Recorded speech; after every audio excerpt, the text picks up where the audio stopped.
Okay बच्चों, हम लोगों ने कल क्या देखा था? भार और द्रव्यमान में अंतर स्पर्श देखा था ना बच्चों। ठीक है, उससे जुड़ा हुआ है आगे बच्चों, हम लोग कंटिन्यू करते हैं। तो बच्चों मैंने कल भार और आपको द्रव्यमान में अंतर स्पर्श बताया था। ठीक है, आज हम लोग भार इक्वल टू भार का फार्मूला देखते हैं बच्चों। तो भार को ही बोलते हैं बच्चों वेट, डब्लू मतलब बच्चों वेट, हाँ वेट यानी भार। एफ बच्चों बल, किसी पिंड को उठाने के लिए बच्चों हमको बल लगता है, तो इसका तो भार को भी बल से भी दर्शाते हैं बच्चों। इसका फार्मूला बच्चों mg, एफ भार इक्वल टू फार्मूला क्या बच्चों? mg का m मतलब बच्चों द्रव्यमान, तो कोई भी पिंड का द्रव्यमान कितना है, और g मतलब बच्चों गुरुत्वजनित त्वरण या गुरुत्वजनित बल बच्चों। m क्या है बच्चों? द्रव्यमान, ठीक है, और g क्या है? गुरुत्वजनित त्वरण बच्चों। ठीक है, तो भार का फार्मूला क्या आ गया बच्चों? F बराबर mg या W बराबर mg या भार बराबर mg। अब जो वर्ड बोलना चाहो बोलो। भार को इंग्लिश में बोलते हैं वेट, ठीक है बच्चों। भार को ही हम लोग टेक्निकल भाषा में फोर्स बोल सकते हैं, F बच्चों। तो फोर्स इक्वल टू m गुणे g बच्चों। अब मान लो बच्चों अगर कोई पिंड है 1 किलो का, ओके, उसके द्रव्यमान के पिंड का भार कितना आएगा? हम लोग यही फार्मूले पर अप्लाई कर सकते हैं बच्चों एग्जाम्पल के लिए। अब बच्चों 1 किलो मतलब द्रव्यमान हो गया, द्रव्यमान मतलब बच्चों m, यानी m का मान कितना है? 1 kg। ठीक है बच्चों। अब भार का फार्मूला क्या था? भार इक्वल टू m गुणे g ना, m गुणे g था बच्चों। तो m मतलब द्रव्यमान 1 किलो, और g का मान होता है बच्चों 9.8 मीटर प्रति सेकेंड स्क्वायर, 9.8 मीटर प्रति सेकेंड स्क्वायर होता है, ओके बच्चों। और ये m क्या था? 1 kg। इसका मल्टीप्लाई 9.8 का 1 में गुणा करते कितना आएगा बच्चों? 9.8 आएगा।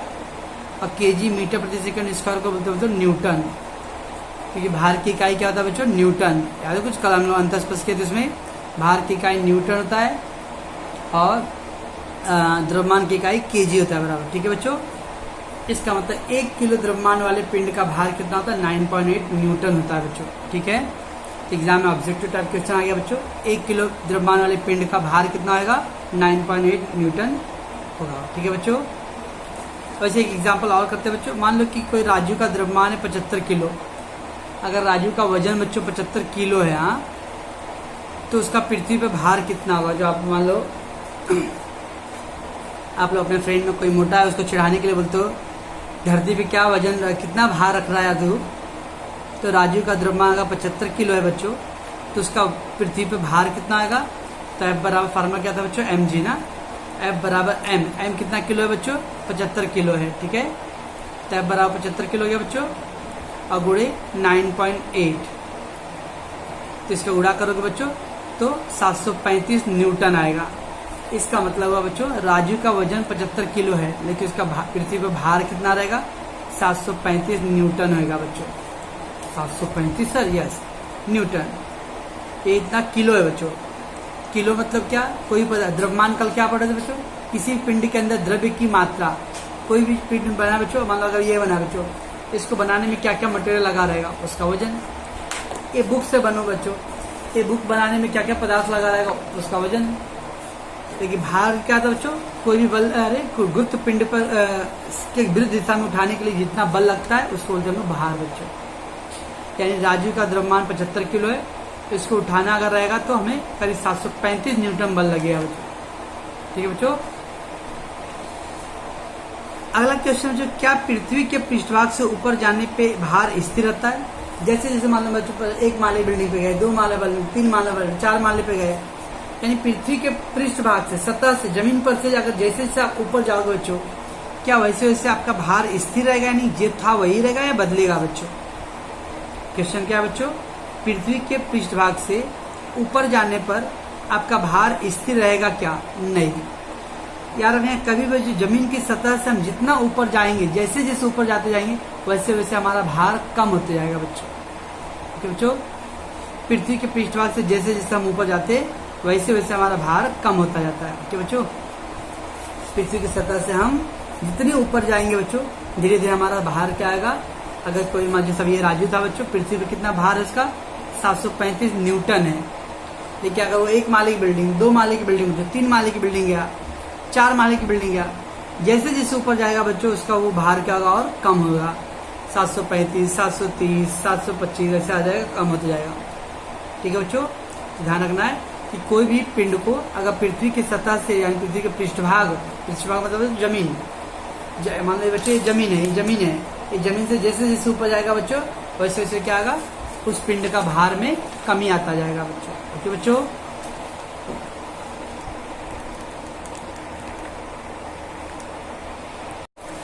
चलो आगे देखते बच्चों। चंद्रमा पर भार पृथ्वी के भार का 1/6 गुना आता है। आगे चंद्रमा पर बच्चों अगर हम लोग पृथ्वी और चंद्रमा की वजह में बात करें बच्चों, तो जो भार पृथ्वी पर रहेगा ना बच्चों, उसका 1/6 हिस्सा कहाँ होता है, चंद्रमा पर। इसका मतलब हुआ कि अगर कोई चीज पृथ्वी पे 6 किलो रहेगा बच्चों, तो चंद्रमा पर 1 किलो रहेगा। कोई चीज अगर बच्चों पृथ्वी पे उसका भार अगर 6 किलो पड़ता है, तो चंद्रमा पे कितना किलो रहेगा, 1 किलो। अगर आपका कोई फ्रेंड 60 किलो का है यहाँ पे बच्चों, तो पृथ्वी पे कितना का रहेगा बच्चों, वो 10 किलो का रहेगा। क्यों ऐसा था, क्योंकि चंद्रमा का भार जो था पृथ्वी के भार का 1/6 गुना है। 1/6 गुना मतलब बच्चों कोई भार रहेगा बच्चों उसका गुणे 1/6 करना है। अर्थात यदि कोई पिंड का भार पृथ्वी पर 60 न्यूटन हो, तो वही पिंड चंद्रमा पर ले जाने पर उसका भार कितना होगा बच्चों, 60 गुणे 1/6 कर दो तो कितना होगा, 10 न्यूटन। मतलब अगर 60 किलो का कोई चीज है बच्चों, तो पृथ्वी पर चंद्रमा पर कितना रहेगा, वो 10 किलो हो जाएगा। ठीक है बच्चों। अगर कोई चीज पृथ्वी पे 600 किलो का है बच्चों, तो वहां कितना रहेगा, वो 100 किलो का रहेगा। अगर मान लो बच्चों अगर चंद्रमा पर अगर 5 किलो है, तो पृथ्वी पे कितना आएगा बच्चों, 6×5 = 30। तो बच्चों ध्यान रखना है। इसी तरह का मान लेते चंद्रमा पर वस्तु का भार 5 किलो है, तो पृथ्वी पर उस वस्तु का भार कितना आएगा बच्चों, 30 किलो हो जाएगा। तो बच्चों पृथ्वी पर 30 होगा तो उसका 1/6 चंद्रमा पर होगा। पृथ्वी पे 6 किलो तो चंद्रमा पे 1 किलो, यानी चंद्रमा पे 1 किलो तो पृथ्वी पे क्या है बच्चों, 6 गुना। चंद्रमा पर 1/6 गुना और पृथ्वी पे क्या होगा बच्चों, 6 गुना। ओके बच्चों, ऐसे क्या मतलब इधर पे हुआ, अगर पृथ्वी पर अगर 60 किलो है, तो फिर चंद्रमा पे कितना होगा, 10 किलो ना। उल्टा आप सोचो, चंद्रमा पे अगर 10 किलो रहेगा तो पृथ्वी पे कितना होगा, 60 किलो। पृथ्वी पे 6 किलो है तो चंद्रमा पे 1 किलो। उल्टा सोचो, चंद्रमा पे 1 किलो है तो पृथ्वी पे कितना होगा, 6 किलो। क्यों बच्चों, तो जब पृथ्वी का मान दिया रहेगा बच्चों, तो चंद्रमा निकालने के लिए 1/6 करने का। चंद्रमा का दिया रहेगा और पृथ्वी निकालना बच्चों, तो 6 से गुणा करने का। तो चंद्रमा पर वस्तु का भार 5 किलो है बच्चों, तो पृथ्वी पे कितना रहेगा, 30 किलो। मैं आपको और एग्जांपल दिखाता हूं बच्चों।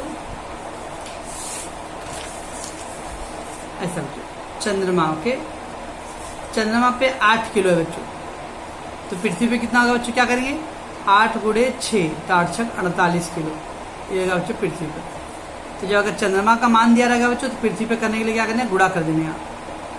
और अगर मान लो पृथ्वी पे दिया है बच्चों, पृथ्वी पे 72 किलो है बच्चों, तो चंद्रमा पे कितना रहेगा, 72 गुणे 1/6 कितना का, 12 × 6 = 12 किलो एक बच्चों चंद्रमा पर। पृथ्वी का अगर मान रहेगा बच्चों, तो चंद्रमा का करने के लिए 1/6 से गुणा करने का। चंद्रमा का रहेगा बच्चों, तो पृथ्वी पे करने के लिए 6 से गुणा करने का। ध्यान रखना है। ऐसा क्यों होता है कि तुलना जब करेंगे बच्चों, तो चंद्रमा का मान, चंद्रमा पर भार पृथ्वी का 1/6 ओके बच्चों, और पृथ्वी पे भार चंद्रमा का 6 गुना होता है बच्चों, अपोजिट हो जाता है। ठीक है बच्चों, चलो आगे चलते बच्चों। मुक्त पतन बच्चों, अब ये मुक्त पतन क्या बच्चों, फ्री फॉल। ऐसा कोई जब कोई पिंड बच्चों केवल गुरुत्वीय बल के प्रेरित होने पे या प्रभाव के कारण ही गतिमान होता। इसका मतलब कोई पिंड में कोई अपना खुद का बल नहीं है बच्चों, कोई अपना खुद की गति नहीं है, लेकिन गुरुत्वाकर्षण बल की वजह से क्या होता है, उसकी गति होती है बच्चों। जब कोई पिंड केवल गुरुत्वीय बल के प्रेरित होने पर ही गतिमान होता हो, तो उस गति को मुक्त पतन कहते हैं बच्चों। मुक्त पतन का प्रारंभिक वेग 0 होता है बच्चों। मुक्त पतन का प्रारंभिक वेग क्या होता है बच्चों, 0 बच्चों। जब कोई पिंड केवल गुरुत्वीय बल प्रेरित होने पर गतिमान होता हो, तो उस गति को क्या कहते हैं, मुक्त पतन। मुक्त पतन का प्रारंभिक वेग क्या था बच्चों, 0 होता है। प्रारंभिक और अंतिम आपने 9th में पढ़ा रहेगा बच्चों, न्यूटन के नियम के बारे में। तो प्रारंभिक वेग मतलब शुरुआत, कोई भी चीज स्टार्ट होते समय कितना वेग है, ओके। और अंतिम वेग मतलब जब वो स्टॉप कर रहा था उस टाइम कितना वेग था बच्चों। क्या रखना है बच्चों, जब कोई पिंड केवल गुरुत्वीय बल के प्रभाव के कारण ही उसकी गति होता है, यानी कोई पिंड जो घूम रहा है बच्चों, जैसे पृथ्वी और चंद्रमा बच्चों, जितने उपग्रह और चंद्रमा बच्चों पृथ्वी के चारों तरफ घूम रहे बच्चों, इसका मतलब चंद्रमा और ये उपग्रह क्यों घूम रहे हैं बच्चों, क्योंकि पृथ्वी की गुरुत्वाकर्षण शक्ति के कारण, ठीक है बच्चों। तो कोई भी पिंड अगर गुरुत्वीय बल के प्रभाव के कारण उस गतिमान होता है तो उस गति को क्या कहते हैं, मुक्त पतन करते हैं बच्चों, ठीक है। मुक्त पतन का प्रारंभिक वेग हमेशा क्या होता है, शून्य बच्चों, राइट। हवा में मुक्त पतन नहीं हो सकता है क्योंकि हवा का दाब की तुलना में मुक्त पतन नगण्य होता है। अभी क्या मतलब है, अगर बच्चों जहां पे कभी भी मुक्त पतन का पता लगाना बच्चों, तो हम लोगों को वैक्यूम जगह पे जाना पड़ेगा। वैक्यूम मतलब बच्चों निर्वात, वैक्यूम प्लेस मतलब निर्वात बच्चों, वैक्यूम, जहां पे हवा पानी नहीं होता बच्चों, कोई माध्यम नहीं होता, उसको बोलते हैं निर्वात, यानी स्पेस। अंतरिक्ष में जाएंगे, अंतरिक्ष में बच्चों ना हवा है ना पानी है, कुछ नहीं है, वैक्यूम क्षेत्र है। इसका मतलब किसी भी पिंड का मुक्त पतन का ज्ञात हमें कहाँ होता है बच्चों, जहाँ पे हवा पानी ना रहे। क्यों ऐसा बच्चों, क्योंकि हवा अगर जहाँ रहेगा बच्चों तो हवा का भी तो प्रभाव पड़ता है, हवा में भी तो तक सकती है, तो हवा में मुक्त पतन नहीं हो सकता। क्यों, क्योंकि हवा के दाब के तुलना में मुक्त पतन का नगण्य होता है, क्योंकि हवा का जो प्रेशर है बच्चों उसकी ताकत इतना ज़्यादा है कि मुक्त पतन का कोई वैल्यू ही नहीं रहेगा। मुक्त पतन नगण्य मतलब बच्चों जिसकी कोई कीमत ना रहे, कोई मान ना रहे, उसे बोलते नगण्य बच्चों। तो मुक्त पतन क्या बच्चों, जब कोई पिंड पर गुरुत्वीय बल की वजह से गतिमान यानी उसकी गति होती है, उस गति को ही मुक्त पतन कहते हैं। किसी भी पिंड में प्रारंभिक मतलब शुरू में क्या होता है, मुक्त पतन बच्चों शून्य होता है, ओके। और अगर जिस जगह पे भी हवा रहेगा बच्चों, आप उस जगह पे मुक्त पतन का मापन नहीं कर सकते। क्यों, क्योंकि हवा की तुलना में मुक्त पतन का जो वेग होता है बच्चों क्या होता है, नगण्य होता है। नगण्य मतलब जिसकी गिनती नहीं हो सकता हो, क्यों बच्चों। अतः मुक्त पतन को मापन करना है तो कहाँ पे कर सकते हैं हम लोग, निर्वात क्षेत्र में। निर्वात यानी ऐसा प्लेस जहाँ पे हवा पानी न रहे बच्चों, ठीक है बच्चों। आई होप कि आपको समझ में आ रहा होगा बच्चों। चलो आगे बढ़ते बच्चों। इसी के आधार पर हम लोग बच्चों सूत्र बनाए कुछ। न्यूटन के गति संबंधी पहला नियम आपने 9th में पढ़ा रहेगा बच्चों, v equal to u plus g t. v equal to u plus g t, ये v क्या आता है बच्चों, अंतिम वेग। v क्या आता है बच्चों, अंतिम वेग। u क्या आता है बच्चों, प्रारंभिक वेग। किसी भी पिंड का शुरू वाला जो वेग होता है उसको प्रारंभिक वेग बच्चों। और किसी पिंड का जैसे पंखा बच्चों शुरू में धीरे धीरे चलता है, बाद में धीरे धीरे एकदम फुल स्पीड में आ जाता है बच्चों, यानी उसके अंतिम वेग फुल स्पीड वाला हो गया। न्यूटन की गति संबंधी दूसरा नियम बच्चों, ये सब सूत्र 9th में था बच्चों, S equal to u t plus half g T square. S equal to u t plus half g T square. अब इसमें S क्या बच्चों, विस्थापन। विस्थापन यानी दूरी, किसी भी पिंड की कितनी दूरी है बच्चों उसको हम लोग विस्थापन विज्ञान की भाषा में। तो यू टी, यू क्या बच्चों, प्रारंभिक वेग, टी समय, half into G T square. जी बच्चों गुरुत्व बल और टी क्या है, समय मालूम है आपको। न्यूटन संबंधी तीसरा नियम क्या बच्चों, v square equal to u square plus 2GS। V square equal to u square plus 2GS। अब ध्यान से सुनोगे बच्चों ना, तो देखो इसमें भी यू आ रहा है, इसमें भी यू आ रहा है बच्चों, और तीसरे फार्मूले में भी यू आ रहा है, बराबर है। और अभी हमने क्या बोला बच्चों, मुक्त पतन में प्रारंभिक वेग क्या होता है हमेशा, मुक्त पतन में प्रारंभिक वेग हमेशा शून्य होता है बच्चों। अब प्रारंभिक वेग मतलब यू बच्चों, अगर यू का मान 0 होगा बच्चों, आप ही सोचो, पहला सूत्र था v बराबर u प्लस जी टी, लेकिन u का मान क्या बच्चों 0, इसका तो ये मान 0 क्या बोलो, इसका तो v का फार्मूला क्या आ गया बच्चों, डायरेक्टली gt आ गया ना। वैसे न्यूटन का दूसरा फार्मूला क्या था बच्चों, s बराबर you t plus half g T square था बच्चों। s बराबर you t plus half g T square, लेकिन u क्या बच्चों 0, तो इसका 0 से गुणा करूंगा तो क्या होगा, 0 हो जाएगा, इससे क्या बचेगा हाफ जी टी स्क्वायर। ये गया एस का दूसरा फार्मूला बच्चों। तीसरा क्या था न्यूटन का बच्चों, एस बराबर u square plus 2GS, v square sorry, तो वी स्क्वायर, अब ये यू स्क्वायर क्या होगा, यू क्या है 0, 2GS। यानी वी स्क्वायर बराबर 2GS बच्चों। तो ये 3 फार्मूला है बच्चों। मुक्त पतन की वजह से V बराबर GT, S बराबर हाफ GT स्क्वायर और V स्क्वायर बराबर 2GS बच्चों। यानी तीनों जो जिसमें U है ना बच्चों, देखो U तो 0 हो गया, तो V बराबर GT, तो पहला फार्मूला है V बराबर GT। S बराबर UT plus half GT square, लेकिन U 0 है बच्चों, तो पूरा 0 हो गया, half GT square. V square बराबर U स्क्वायर प्लस 2GS, तो V स्क्वायर U स्क्वायर 0 है बच्चों, तो V स्क्वायर बराबर 2GS। ओके बच्चों, परंतु मुक्त पतन का प्रारंभिक वेग 0 होता है बच्चों, इसकी वजह से तीनों सूत्र क्या बन जाएगा बच्चों। तो कभी भी क्वेश्चन में अगर मुक्त पतन का दिया रहेगा बच्चों, तो हम लोग U वाला अप्लाई नहीं करेंगे, डायरेक्ट क्या लिखेंगे, V बराबर GT, S बराबर half GT square, V square बराबर 2GS बच्चों। ये वही फार्मूला है बच्चों, न्यूटन का ही फार्मूला है। लेकिन क्या था यार, मुक्त पतन में प्रारंभिक वेग 0 होता है, इसलिए U का मान 0 है। जब U 0 है तो U को लिखने की क्या जरूरत है, डायरेक्ट हम लोग शॉर्ट फॉर्म बना लेंगे। ओके बच्चों, तो ये हो गया बच्चों आपका। इसका मतलब मुक्त पतन में न्यूटन का पहला रूल क्या हो गया बच्चों, V बराबर GT। दूसरा रूल क्या हो गया, S बराबर हाफ GT स्क्वायर। तीसरा सूत्र क्या हो गया बच्चों, V स्क्वायर बराबर 2GS। समझ रहा बच्चों मैं क्या बोल रहा हूँ। ये तीनों फार्मूला इससे बना है। क्यों ऐसा हुआ बच्चों, क्योंकि U का मान क्या है 0, और आपको मालूम है ना बच्चों, किसी भी अंक में U 0 से उड़ा कर जाते हो 0 हो जाएगा।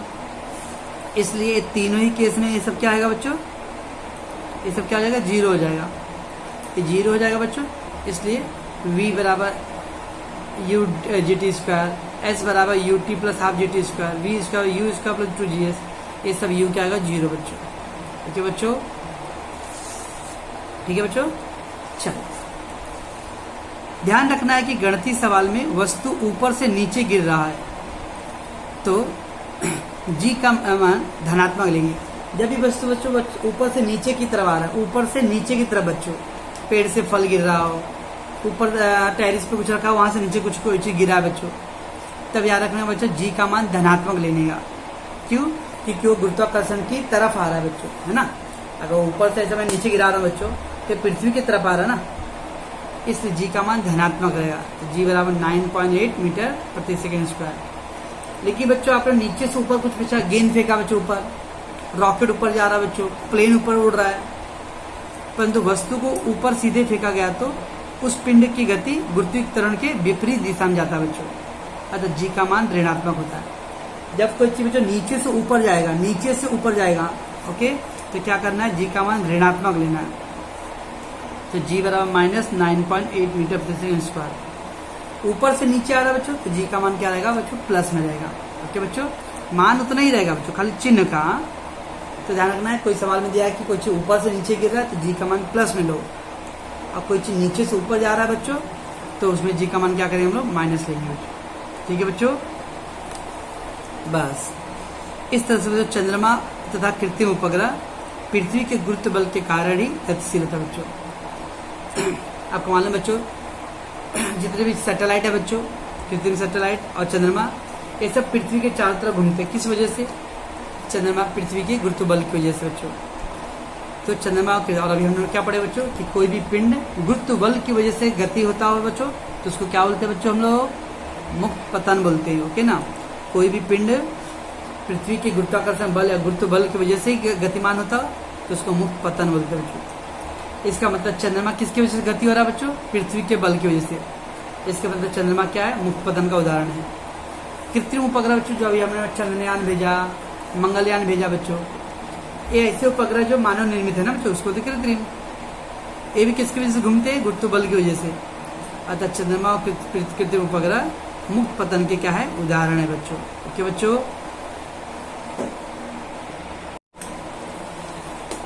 चलो बच्चों हम लोग अब आखिरी पॉइंट में आ गए हैं हम लोग। गुरुत्वीय स्थिति ऊर्जा बच्चों, गुरुत्वीय स्थिति ऊर्जा बच्चों, किसी स्थिति ऊर्जा मतलब स्थिति 9 में पढ़ेगा बच्चों, गति ऊर्जा और स्थिति ऊर्जा। किसी पिंड की गति के कारण ऊर्जा मिलता है, उसको तो गति ऊर्जा बच्चों। जैसे बच्चों बिजली है, बिजली में गति आने की वजह से पंखा चल रहा है बच्चों, तो पवन ऊर्जा हो गया। ठीक है बच्चों, तो गति के कारण ऊर्जा मिल रहा है।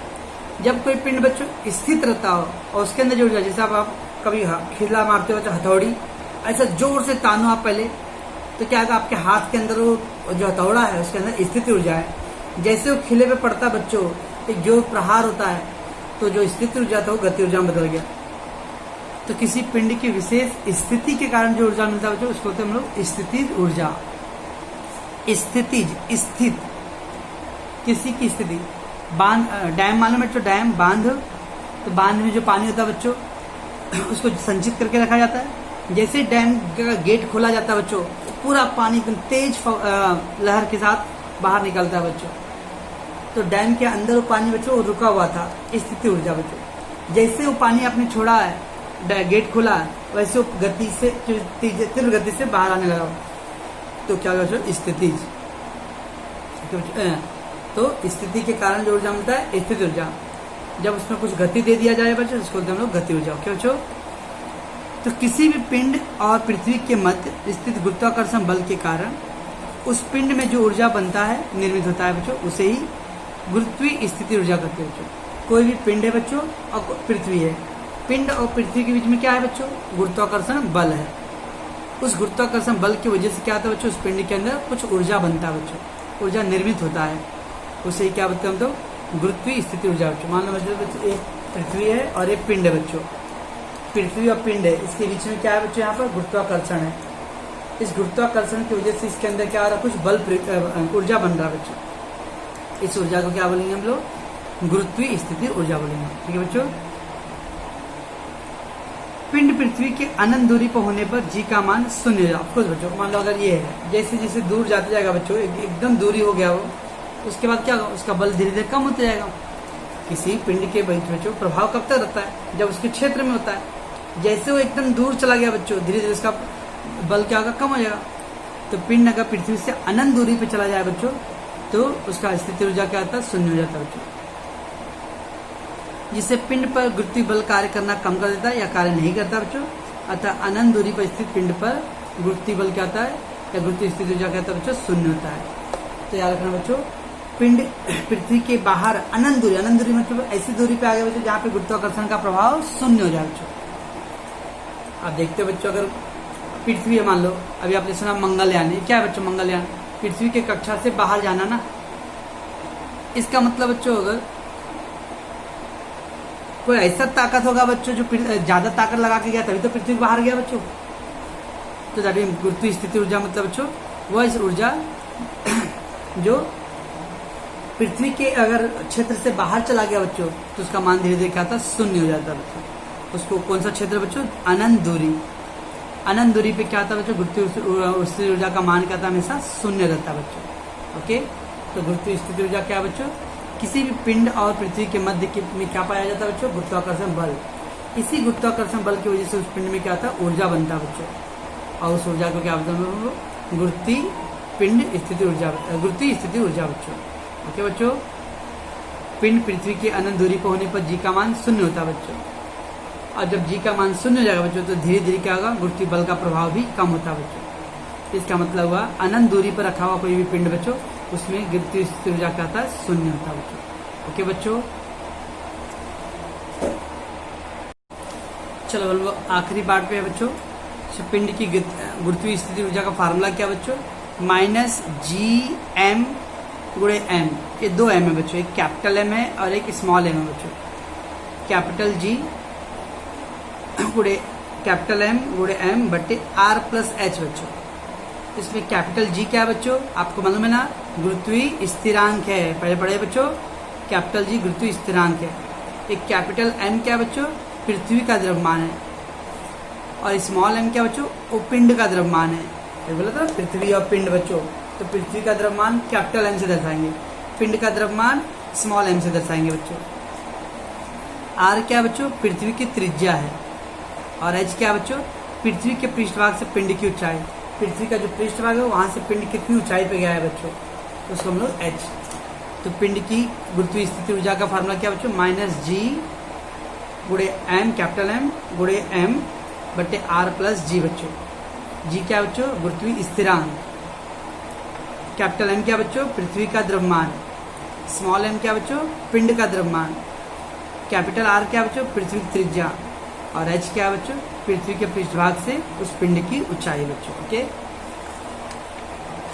अब बच्चों हम लोग साइंस 1 के आखिरी पॉइंट में आ गए बच्चों, एकदम अब ये चैप्टर खत्म होने वाला है बच्चों हम लोग का। मुक्ति वेग बच्चों या पलायन वेग। मुक्ति वेग मतलब क्या बच्चों? एक ऐसा स्पीड बच्चों जो क्या हो, पृथ्वी के गुरुत्वाकर्षण से या ऐसा स्पीड से जाना जहां पे गुरुत्वाकर्षण ना रहे। आप सोचो बच्चों, हम लोग सुनते हैं कि गुरुत्वाकर्षण के कारण ही क्या आता है, हम लोग जमीन पे स्थिर है, ओके ना। यानी गुरुत्वाकर्षण क्या करता है, सभी पिंडों को अपनी ओर खींचता है। अब मान लो तो फिर बच्चों लोग स्पेस में कैसे जाते हैं? पृथ्वी के बाहर चंद्रमा पर, उसके बाद मंगलयान सुन रहे बच्चों, अन्य ग्रहों पर कैसे पहुंचते फिर लोग? इसका मतलब एक ऐसा स्पीड से आपको जाना पड़ेगा बच्चों जो गुरुत्वाकर्षण की स्पीड से क्या होना चाहिए, ज्यादा होना चाहिए बच्चों। अगर मान लो बच्चों आप ही सोचो, अगर गुरुत्वाकर्षण का स्पीड बच्चों एग्जाम्पल लेता 9000 न्यूटन है, ओके बच्चों। अगर मुझे इसके बाहर जाना है बच्चों तो मुझे कितना ताकत लगाना पड़ेगा? 8000 लगाऊंगा तो चलेगा बच्चों? 8000 न्यूटन मेरा ताकत रहेगा, 9000 गुरुत्वाकर्षण, तो गुरुत्वाकर्षण को खींच लेगा क्योंकि उसकी ताकत ज्यादा है। यानी मुझे गुरुत्वाकर्षण से बाहर निकलना है बच्चों तो मुझे गुरुत्वाकर्षण से ज्यादा ताकत लगाना पड़ेगा बच्चों, ओके। अगर मैं 9500 9100 लगा दूं बच्चों तो गुरुत्वाकर्षण की शक्ति से अगर अधिक होगा बच्चों तब मेरे पर गुरुत्वाकर्षण का प्रभाव नहीं होगा बच्चों। तो मुक्ति वेग क्या है बच्चों? पलायन वेग या एस्केप वेलोसिटी। एस्केप यानी उससे बाहर निकलना, छुपना बच्चों। तो जिस विशिष्ट पराक्रमी वेग के कारण पृथ्वी या अन्य ग्रहों के पृष्ठभाग से सीधे ऊपर जाने वाली पृथ्वी या अन्य ग्रहों के गुरुत्वाकर्षण से मुक्त हो जाता है। तो मतलब कोई भी पिंड बच्चों जब ऊपर जाता है, जैसे रॉकेट बच्चों, ओके। अगर रॉकेट जा रहा ऊपर, जा रहा है अंतरिक्ष में जा रहा है, कैसे बच्चों? इसका तो रॉकेट में इतना स्पीड होता है बच्चों कि वो गुरुत्वाकर्षण की स्पीड से बहुत ज्यादा होता है बच्चों। इसलिए अगर गुरुत्वाकर्षण से ज्यादा नहीं रहेगा बच्चों तो क्या होगा? अगर बच्चों हम लोग बॉल फेंकते हैं इतना स्पीड पे गुरुत्वाकर्षण ज्यादा होना चाहिए, बॉल अंतरिक्ष में जाएगा, हाँ मजा आएगा ना।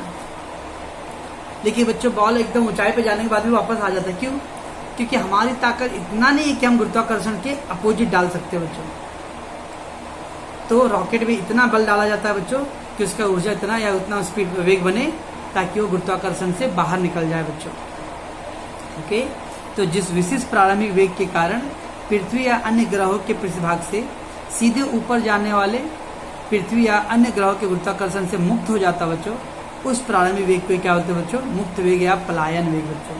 यानी सिंपल भाषा में इतना स्पीड होना चाहिए बच्चों यहाँ पे गुरुत्वाकर्षण का प्रभाव क्या हो जाए? 0 हो जाए बच्चों, ओके। जब गुरुत्वाकर्षण ही नहीं रहेगा तो हमको रोकेगा कौन? तो हम अंतरिक्ष में चले जाएंगे बच्चों, जो बच्चों इस वेग के कारण पिंड पृथ्वी से अनंत दूरी पर जाकर स्थिर हो जाता है, अर्थात अनंत दूरी पर पिंड का अंतिम वेग 0 हो जाता है। और बच्चों फिर वो बात है, अब मान लो बच्चों कितना दूर जाता रहेगा, और दूर, एक जगह जाके तो उसका स्पीड कम होगा बच्चों, कम होगा, फिर धीरे धीरे स्पीड रुक जाएगा, स्लो, ओके। यानी इस वेग के वजह से क्या होता है बच्चों? पृथ्वी जो होता, पिंड जो होता है पृथ्वी से अनंत दूरी पर पहुंच जाता है, ओके बच्चों। लेकिन अनंत दूरी पर जाने के बाद पिंड वहां पर स्थिर हो जाता है, यानी इसका स्पीड धीरे धीरे कम हो जाएगा बच्चों, ठीक है बच्चों। अब बच्चों इसका सूत्र क्या है? तो ऊर्जा की अविनाशता। ऊर्जा की अविनाशता बच्चों आपने 9th में पढ़ा रहेगा बच्चों। किसी भी ऊर्जा, कोई भी ऊर्जा ना तो बनता है बच्चों ना मिटता है, बल्कि एक ऊर्जा दूसरे प्रकार की ऊर्जा में रूपांतर होता है बच्चों। जैसे मैं खाना खाया हूँ बच्चों, वो जो खाना खाया जो मेरे शरीर में ऊर्जा गया वही तो मैं बोल रहा हूँ आपको अगले आधा घंटा से, ओके। तो मेरी जो खाने की जो ऊर्जा है बच्चों वो मेरे ध्वनि ऊर्जा में चला गया है, ओके बच्चों। कोई हथौड़ी का काम कर रहा है, कोई लिखने का काम कर रहा है बच्चों। तो कोई भी ऊर्जा बच्चों, एक ऊर्जा दूसरे प्रकार की ऊर्जा में रूपांतरण हो जाता है बच्चों। ऊर्जा कभी समाप्त नहीं होता बच्चों, ठीक है बच्चों। उसे वर्ड बोलते हैं अविनाशता। ऊर्जा अविनाश, उसका विनाश नहीं होता बच्चों। उसके हिसाब से मुक्त वेग का 3 फार्मूला है बच्चों, 3 अलग तरीके से। ये VEC क्या बच्चों? V मतलब वेलोसिटी वेग, और EC बच्चों स्केप।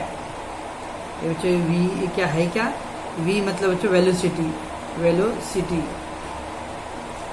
बच्चों तो वेलोसिटी है यानी वेग। और ये ESC क्या बच्चों? स्केप बच्चों। इसका मतलब क्या हो? मुक्त वेग या पलायन वेग। करनी में 2 गुणे G गुणे M गुणे स्मॉल m बटे आर बच्चों। करनी में 2 गुणे कैपिटल जी गुणे कैपिटल एम गुणे स्मॉल एम। ध्यान रखना, बोलते समय कैपिटल बोलने का बच्चों, तो इससे आपको कंफ्यूजन नहीं रहेगा। तो करनी में 2 गुणे कैपिटल जी गुणे कैपिटल एम गुणे स्मॉल एम बटे आर। और दूसरा फार्मूला बच्चों वेलोसिटी का ही यही है, 3 अलग अलग फार्मूला बच्चों। 2 गुणे कैपिटल जी गुणे कैपिटल एम बटे आर। तीसरा बच्चों फार्मूला 2 गुणे स्मॉल जी गुणे कैपिटल आर बच्चों। 2 गुणे स्मॉल जी गुणे कैपिटल आर। ये 3 फार्मूला बच्चों मुफ्ती वेग का फार्मूला। ये सब फार्मूला याद करोगे बच्चों तो इसके गणितीय सवाल रहता है बच्चों। थोड़ा इसमें गणितीय सवाल थोड़ा टफ है, तो इसलिए मैं अभी ऑनलाइन नहीं करा सकता हूँ बच्चों, क्योंकि वो सामने रह के हमको समझ में आएगा अच्छे से। ओके, अदरवाइज हमने पूरा साइंस 1 का पहला चैप्टर कंप्लीट कर दिया बच्चों। ओके, इसको आप अच्छे से पढ़ोगे। जो डाउट है तो आप बिंदास कॉल करो बच्चों। अब मैं आपको फ़ोन भी करूँगा, आपके डाउट्स को क्लियर करूँगा। ओके बच्चों।